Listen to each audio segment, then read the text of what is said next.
Assistant loco pilot NJP এখানে কোয়ার্টারে থাকে, অস্থি এসছিল। ক্লিনিক্যালি ডাক্তাররা বলছে ইজ অল রাইট, ঠিক আছে, কিন্তু সে সো শকড যে ও পুরো টমাটাইজড। ও কোনো কথা বলার জায়গাই নেই। কথা দেখলাম, ওকে আমি চোখ দিয়ে দেখলাম, ও পুরো মাস্ক পরা আছে, ওর অক্সিজেন না, মাস্কের নিশ্চয়ই কিছু মেকানিজম আছে, লিমিটাইজেশন চলছে, ড্রিপ চলছে, পেশেন্টই কথা বলার কোনো ইয়ে নেই। ও খালি ওর একটু ব্যথা ট্যাথা হলে বলতে পারছে, আর খুবই ট্রমাটাইজড। প্রথমত ট্রেন দুর্ঘটনার 2 ঘন্টার মধ্যে রেলের সর্বোচ্চ যিনি সিও রেলওয়ে বোর্ড তিনি বললেন মারা গিয়েছেন, কিন্তু দেখা যাচ্ছে উনি বেঁচে রয়েছেন। Very shocking. এবং মামলা করেছে। আমি ভাবতে পারছি না, বিশ্বাস করুন আমি কথা বলার স্টেজে নেই আজকে, আমি বলতেই পারছি না। I am so shocked. বাচ্চা মেয়েটি আশিসদের মেয়েটা জেবিএস থেকে এমকম করেছে, কি বলবো ওইটুকুন মেয়ে। না ও যেটা বলছে যে রেলওয়ে বোর্ড দুর্ঘটনা 2 ঘন্টার মধ্যে বলেছিল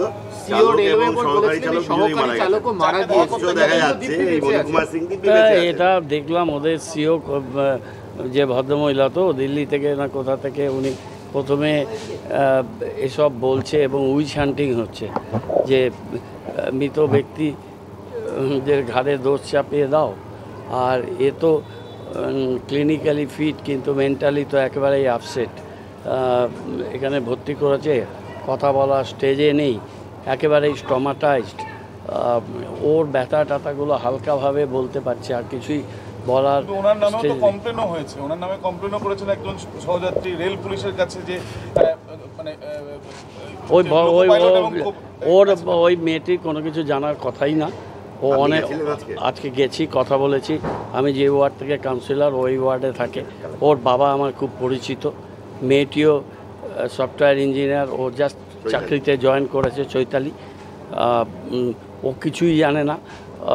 ও আপার ব্যাংকে ছিল, মিডল ব্যাংকে ছিল, আপার ব্যাংকে একটা বাচ্চা ছিল, বাচ্চাটা পড়ে যাচ্ছে, ও বাচ্চাটাকে বাঁচাতে চেষ্টা করেছে। ওই সময় যা হয় ইনস্ট্যান্ট রিয়াকশান, ফ্লোরে ব্লিড হচ্ছিল, ও কোনো মতে বাইরে এসছে, পায়ে চোট ছিল, ওখানেও বসেছিল। ওর দিদি, ওই মেয়েটিও বিবাহিতা এবং ও প্রফেশনাল, ওকেও ফোন করেছে, ওর বাবা আসে, ওকে ভর্তি করেছে, ওকে একটা কাগজে সই করেছে। ও জানে না, ও কীভাবে জানবে? ও তো অন্য কম্পার্টমেন্টে তখন নিজের জীবন বাঁচাতে ব্যস্ত। ওকে বলেছে কি একটা কাগজে সই করতে, ও সই করে দিয়েছে, জানে না।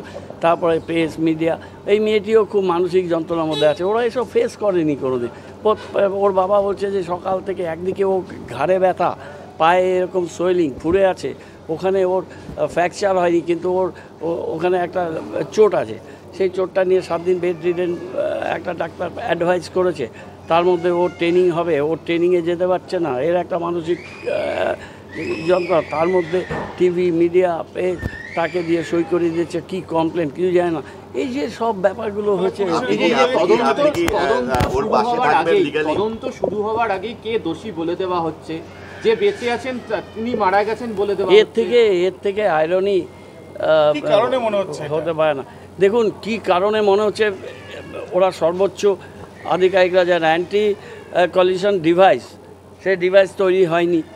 তারা বলছে সব জায়গায় ডিভাইস তৈরি হয়েছে, ডিভাইসের নাম চেঞ্জ হয়ে গেছে, ডিভাইস আসেনি বাংলায় একটা। এটা বহুদিন আগে আবিষ্কার হয়েছিল এবং এরা বলেছিল যে এটা 100% রেলকে সুরক্ষা দেবে। সিগন্যালিং ব্যবস্থা অত্যাধুনিক করা না করা, সেটা নিয়ে বিস্তর কোশ্চেন হয়েছে।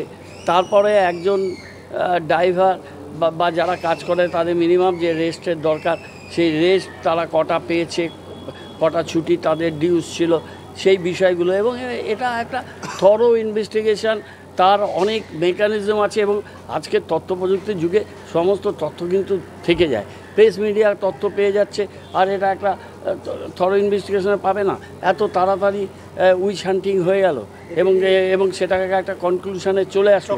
তাহলে কি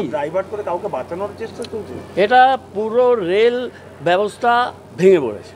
আর তদন্ত না, মিটের আজকে খেলায় কি তদন্ত দোষী তো চাপানোর চেষ্টা হচ্ছে গতকাল? তদন্তটা পুরোপুরি একটা আই ওয়াশিং ছাড়া কিছুই না। তদন্তর নামে প্রহসন এবং রেলের যে গাফিলতি, 10 জন মারা গেছে, একটা patient very critical in stage, আমরা দেখে আসলাম। মাননীয় মুখ্যমন্ত্রী তার নির্দেশ, তার ব্যবস্থাপনা, তার মনিটরিংয়ে এদেরকে বাড়ি বাড়ি পাঠাচ্ছি। হ্যাঁ, এবং সব বাড়ির লোকদের আনা হচ্ছে, বাড়ির লোক যেখানে আসছে না মেডিকেল থেকে লোক দিয়ে তাদের পাঠাচ্ছি। আমরা এই মানবিক কাজটা দিদি আমাদের দিয়ে বহুবার করান। শিলিগুড়ি যেহেতু একটা মিড পয়েন্টে আছে, এই হাসপাতালেই এসেছিলাম। 3টি ছেলে, তোমার মনে আছে, ওই যে গেছিল পরে মারা গেল, তারপর কফিন এখানে বানালাম। ছেলেটিকে যখন কলকাতাতে শিফট করবো, রিভেজ চোট ছিল, ছেলেটা এখানে মারা গেল, মনে আছে রাত্রেবেলা। গৌতম দা, একটা প্রশ্ন, আপনি বললেন যে ওই মৃতের ঘাড়ে দোষ চাপানোর চেষ্টা হচ্ছে, দায় ঠেলাঠেলি চলছে। এই যে মৃতের ঘাড়ে দোষ চাপানোর চেষ্টা, মালগাড়ির চালক এবং এই সহকারী চালক যে এফআইআরটা, সেটা চৈতালির নামকে ব্যবহার করে করা হয়েছে, সেটা রাজ্যের পুলিশ করেছে। রাজ্যের পুলিশ কেন অতি সক্রিয় হলো? আমি রাজ্যের পুলিশ ওখানে থাকে না, জিআরপি জিআরপি ছিল, আরপিএফ ছিল, কে ছিল এটা আমি কিভাবে বলবো? এটা তো আমার পক্ষে জানার কথা না। এটা পুলিশের ভূমিকাটাকে আপনি কিভাবে দেখছেন? আমি রেলের ব্যাপারটা আমি বলতে পারি।